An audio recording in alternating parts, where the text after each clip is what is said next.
Halo semua, saya sering mendengar tuduhan bahwa kitab Injil asli yang turun gedebuk dari langit kepada Isa sudah dipalsukan. Dan yang dituduh memalsukannya adalah Paulus. Jadi, pada video ini, kita akan membahas tentang sejarah penulisan Injil. Oke, kita mulai aja ya.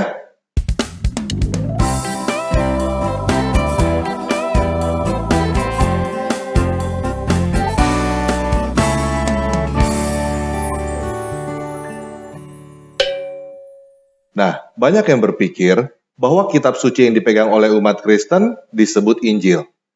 Namun, pernyataan ini tidak tepat. Jadi, ada baiknya kita mulai dari apa itu Injil. Kata Indonesia Injil adalah kata serapan dari kata Arab Injil. Sedangkan kata Arab Injil adalah kata serapan dari kata Yunani Evangelion. Iu mempunyai arti baik, sedangkan Evangelion mempunyai arti berita. Jadi, Injil artinya adalah berita baik. Itu juga sebabnya di dalam bahasa Inggris disebut gospel, yang mempunyai arti good spell.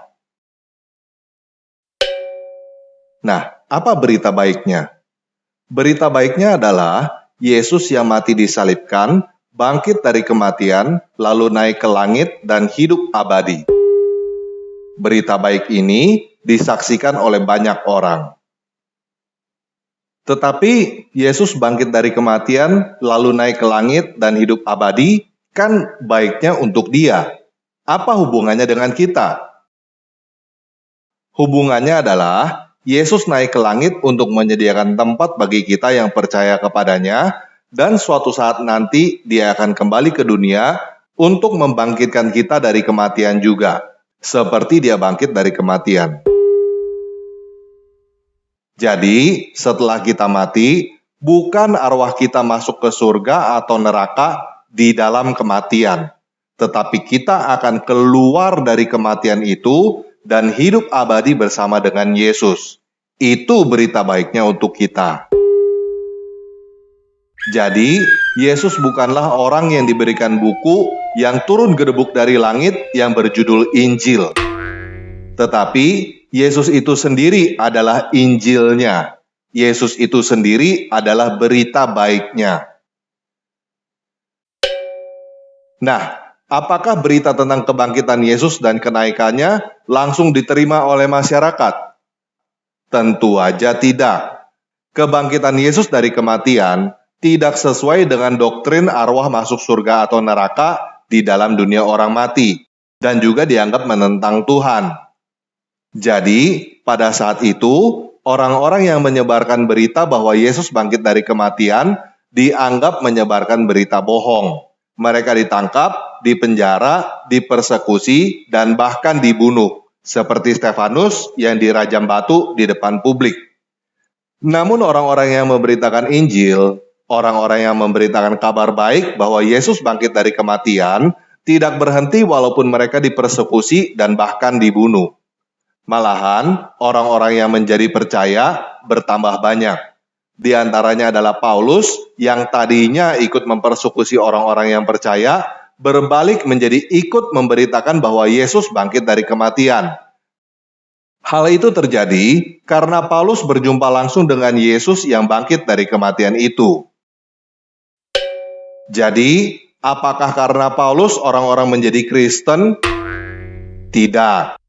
Karena sebelum Paulus, sudah ada orang-orang yang percaya kepada Yesus, dan mereka sudah tersebar di mana-mana. Apakah karena Paulus menjadi orang percaya dan ikut memberitakan Injil, langsung semua orang jadi ikutan percaya juga?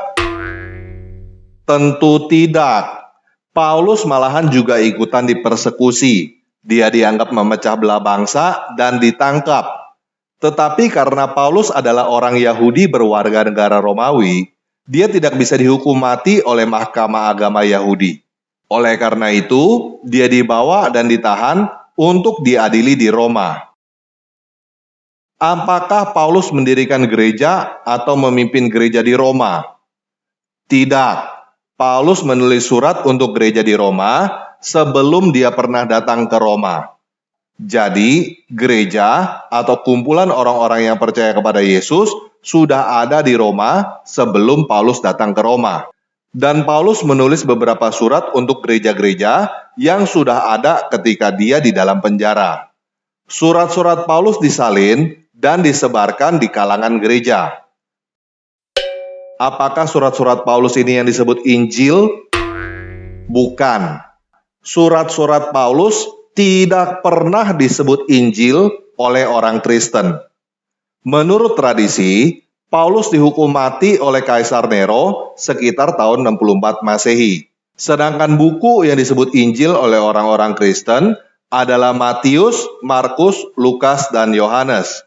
Yang pertama ditulis adalah Injil Markus sekitar tahun 70-an Masehi.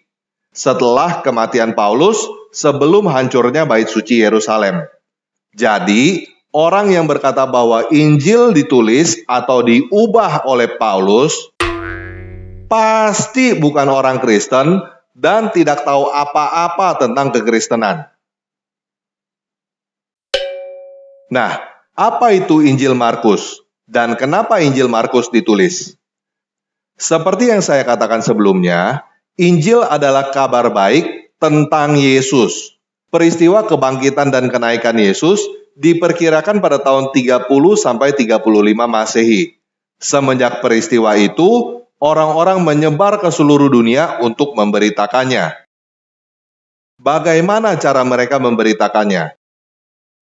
Mereka membicarakannya secara lisan, baik secara personal maupun di muka publik.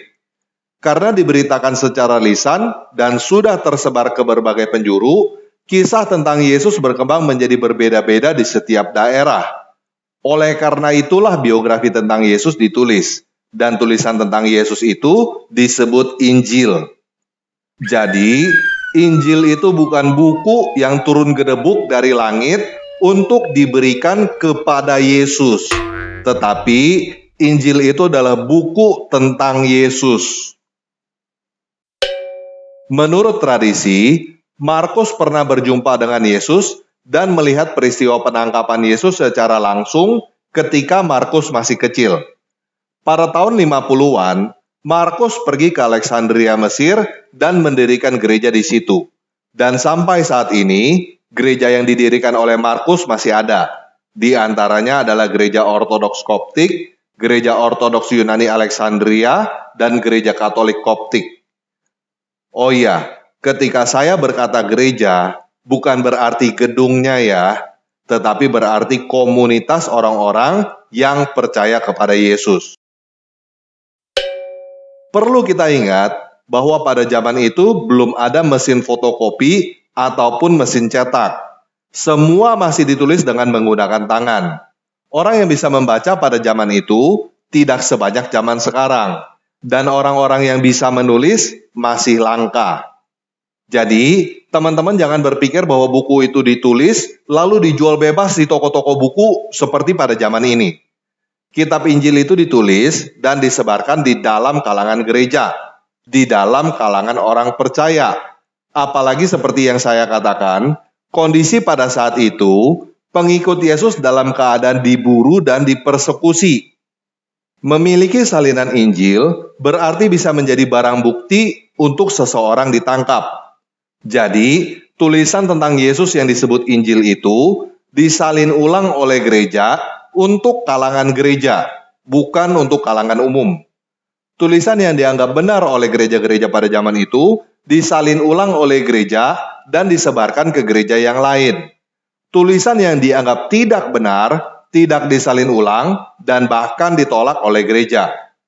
Walaupun sebuah tulisan mengisahkan cerita menarik seperti Yesus lahir di bawah pohon korma atau Yesus menciptakan burung dari tanah liat, tulisan itu ditolak oleh gereja-gereja karena cerita itu memang tidak benar. Pada waktu itu ada 5 gereja besar yang dianggap berotoritas, independen, dan saling mengakui, yaitu gereja di Yerusalem, gereja di Mesir, gereja di Syria, gereja di Konstantinopel, dan gereja di Roma. Di antara sekian banyak tulisan tentang Yesus, hanya 4 yang diakui oleh semua gereja, yaitu Injil Markus yang ditulis sekitar tahun 70-an, Injil Matius dan Injil Lukas yang ditulis sekitar tahun 80-an sampai 90-an, dan Injil Yohanes yang ditulis sekitar tahun 90-an. Sekarang ini, kita tidak mempunyai Injil yang ditulis sendiri oleh Matius, Markus, Lukas, atau Yohanes.